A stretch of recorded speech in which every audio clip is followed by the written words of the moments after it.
Halo kawan-kawan, ketemu lagi sama aku Rizal Adi Pratama, seorang jurnalis yang ngepost di Kota Malang. Nah, aku hari ini ingin ngobrol soal kasus boykot Trans7 yang belakangan ini sedang viral karena mereka menyinggung salah satu pondok pesantren tertua di Indonesia bahkan di Asia Tenggara. Nah, aku merasa perlu nih membahas kasus ini karena kita sama-sama seorang pembuat konten dan seorang jurnalis. Jadi mungkin aku nggak ingin ngebahas soal pesantren Lirboyonya lebih banyak, tapi lebih ke kesalahan apa sih yang membuat Trans7 bisa sampai diboikot di seluruh Indonesia. Nah, sebelum itu kita masuk dulu ke intro. Swagger down the street with your red lips and funky beat. You better hold your head up to the sky. I'm gonna roll with you till the day I die.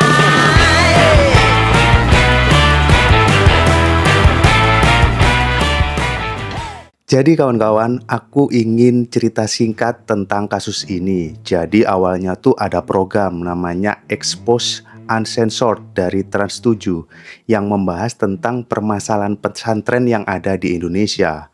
Aku tahu tim dari Trans7 ini lagi ngambil kesempatan dari tragedi di pondok pesantren Al-Khozini di Sidoarjo kemarin yang bangunannya ambruk dan membuat sebanyak 67 santri itu meninggal dunia. Tapi aku pikir mereka malah membuat blunder dengan sangat-sangat fatal. Nah, Alkisah, program acara Expose Uncensored Trans7 ini menyinggung Kiai Anwar Mansur yang merupakan pengasuh pondok pesantren Lirboyo Kediri. Bahkan sampai ada narasi bahwa santrinya minum susu aja sambil jongkok. Kemudian ada gambar seorang pemuka agama yang menerima amplop. Tapi tidak dijelaskan dengan detail pemuka agama yang menerima amplop ini apakah itu kiai dari Pondok Lirboyo atau bukan. Tayangan ini langsung menjadi viral di media sosial hingga dibagikan jutaan kali. Penyebabnya apa? Tentu karena seluruh santri yang ada di Indonesia, terutama alumni Pondok Pesantren Lirboyo tidak terima dengan tayangan tersebut karena dianggap provokatif dan menyebabkan gerakan boykot Trans7 di Instagram sampai Twitter. Bahkan PBNU dan GP Ansor sampai bergerak untuk mendesak KPI untuk menindak Trans7. Mereka merasa Trans7 membuat tuduhan tanpa bukti yang jelas sehingga tayangan tersebut dianggap menyesatkan.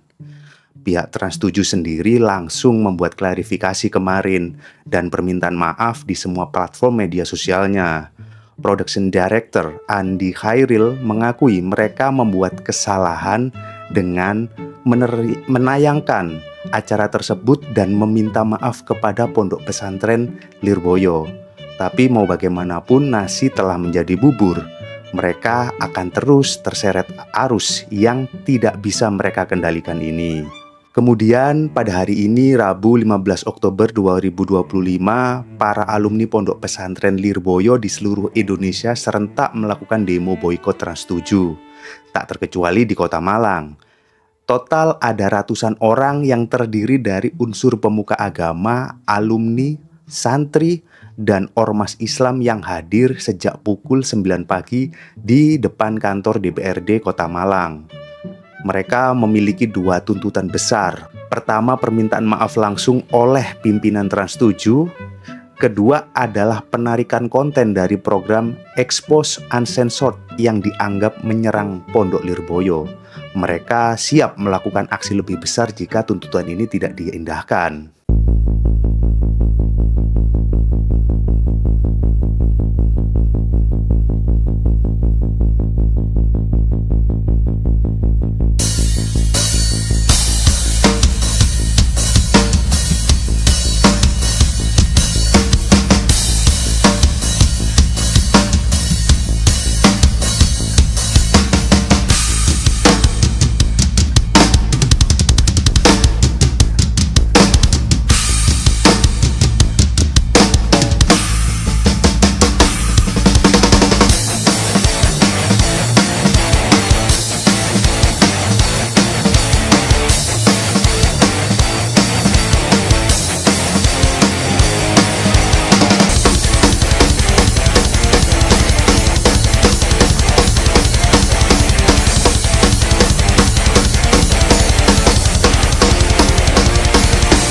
Bapak anggota Dewan, Ibu anggota Dewan DPRD, saya harap jangan bersatu dengan kita untuk membacakan aspirasi Himasal, Himpunan Alumni Santri Lirboyo, Himpunan Alumni Santri Sarang, Himpunan Alumni Santri Al-Falah Ploso, Himpunan Santri-Santri seluruh dunia. Manistu di falam yakut bahwa himarun, barang siapa yang diusir untuk menjadi marah tidak marah, dia adalah himar. Santri Lirboyo kalau diajak marah tidak marah, diusir, direndahkan gurunya tidak marah, sampean himar, sampean adalah kambing, sampean adalah kuda. Mau sampean jadi himar? Ya. Kiai-kiai sampean mau jadi himar? Ya. Maka marahlah selagi marahmu mendapatkan ridho para guru. Marahlah selagi marahmu mendapatkan barokah. Siap. Siap. Siap saudara-saudara. Siap saudara-saudara. Insya Allah perjuangan kita akan selalu mendapat ridho dari Allah Subhanahu wa taala. Di depan kita adalah umat Nabi Muhammad sallallahu alaihi wasallam.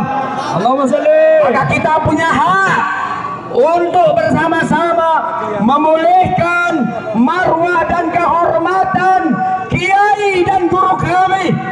Pesantren adalah menyumbang tinggi dan banyaknya kesejahteraan dan kehormatan bangsa. Kita menyerukan bahwa marwah kiai, marwah pesantren, marwah para santri adalah tanggung jawab kita min yaumi hada ila yaumil qiyamah. Satu kata, tutup Trans 7. Tutup Trans 7. Tutup Trans 7, boykot atau caro. Hari ini telah dicapik-capik kehormatannya dengan sangat sadis. Kiai adalah simbol agama dan simbol ilmu. Tentunya kita tidak akan terima bila kiai kita direndahkan. Pernyataan sikap Himpunan Alumni Santri Lirboyo Semarang Raya terhadap tayangan Trans 7 yang merendahkan pesantren dan para kiai. Bismillahirrahmanirrahim. Kami Himpunan Alumni Santri Lirboyo Semarang Raya menyampaikan pernyataan sikap sebagai berikut. Mengecam keras pihak Trans 7 atas penayangan video yang secara terang-terangan merendahkan dan menghina para kiai, khususnya yang secara visual dan naratif menyinggung nama besar Pondok Pesantren Lirboyo. Kami menuntut dengan tegas kepada pihak Trans 7, satu, untuk menyampaikan permohonan maaf secara terbuka di seluruh platform resmi, baik televisi maupun media sosial. Dua, memberikan klarifikasi secara resmi dan khususnya kepada para masyayikh Pondok Pesantren Lirboyo sebagai bentuk tanggung jawab moral dan etika publik secara langsung.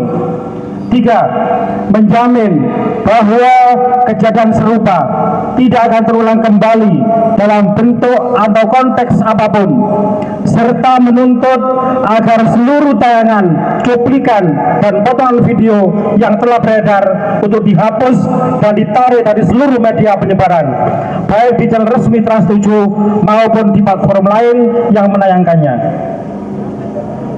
Apabila tuntutan kami ini tidak segera ditindaklanjuti dalam waktu 7 kali 24 jam, pernyataan ini, setelah pernyataan kami rilis, maka kami akan satu, mengambil langkah hukum sesuai ketentuan perundang-undangan yang berlaku atas dugaan pelanggaran terhadap kehormatan dan martabat lembaga keagamaan.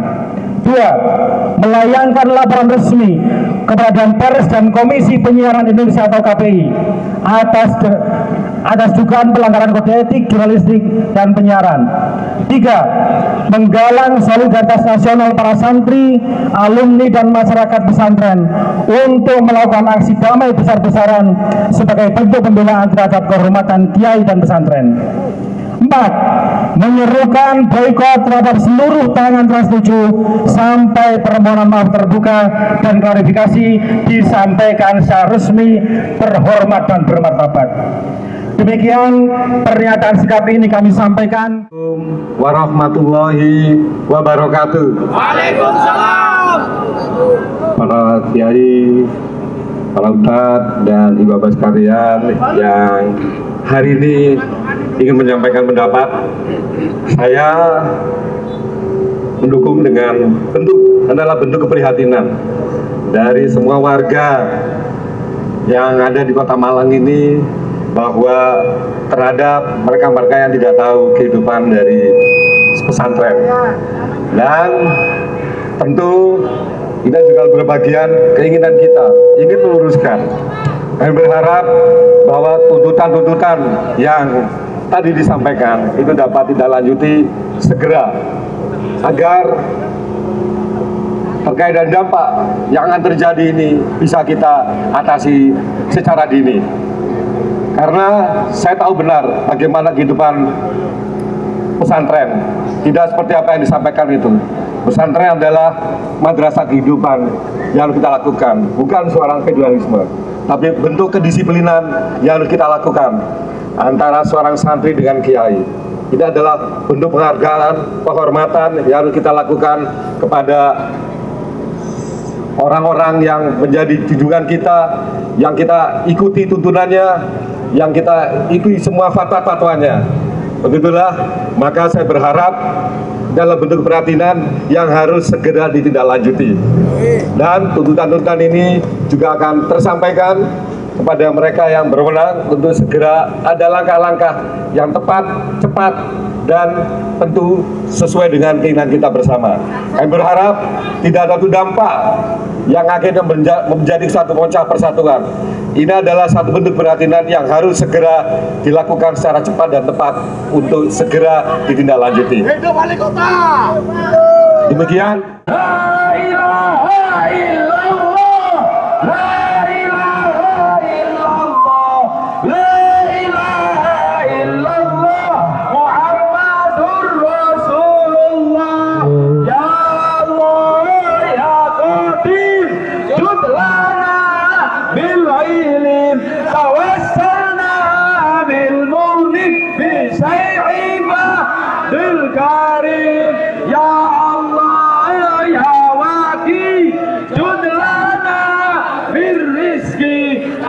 kami tadi datang jam pagi sekali, jam 6 sudah datang, nunggu ansor, nunggu PCNO katanya ketuanya Mbah Yai Isrokun aja itu juga alumni Lirboyo tapi juga tidak muncul.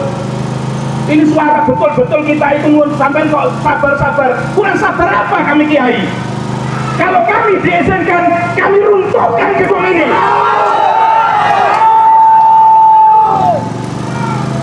Dibela kok malah gitu sama kiai. Kalian belum tahu ya saya Mbak Munir. Kalau sampean berumur 40 hari, jangan panggil saya Mbak Munir. Tak sembarang teman daun sampean.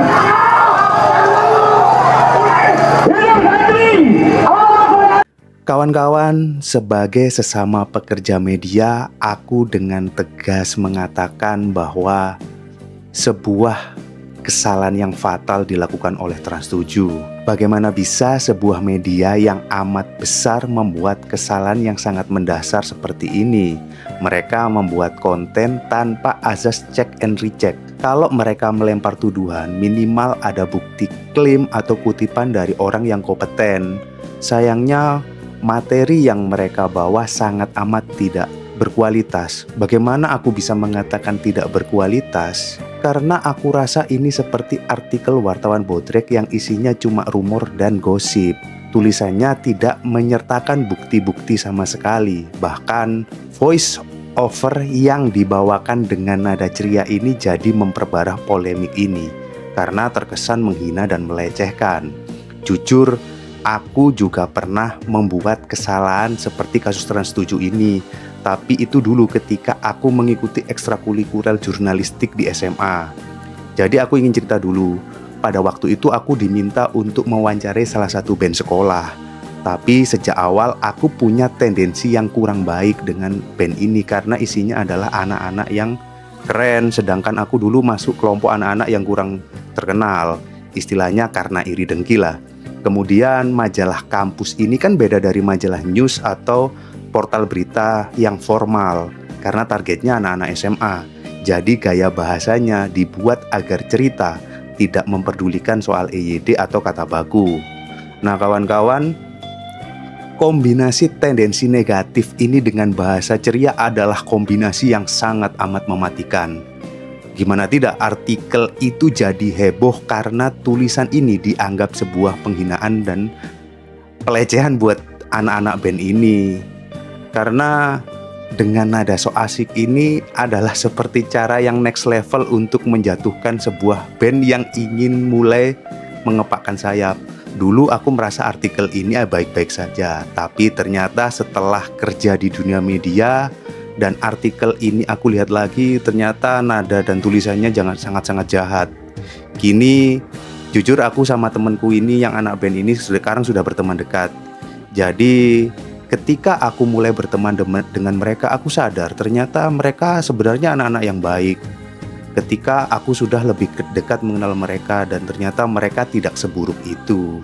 Nah dari kasus Trans 7 ini aku melihat penulisan artikel ini seperti saat aku SMA. Kombinasi dari stigma negatif pada pondok pesantren tanpa riset yang mendalam. Kemudian ditambah dengan gaya bahasa yang sok asik. Sebuah kombinasi yang sangat mematikan.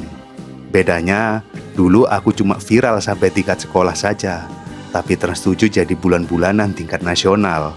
Mungkin mereka yakin akan dapat dukungan karena momentum ini tepat dengan tragedi pondok pesantren Al-Qazini Sidoarjo.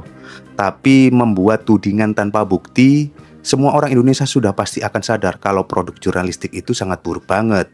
Kedati aku lihat ya, masyarakat Indonesia sekarang setengah terbelah antara mereka yang pro dengan Trans 7 dan pro dengan pondok pesantren ini karena memang lagi banyak masalah banget yang ada di Indonesia.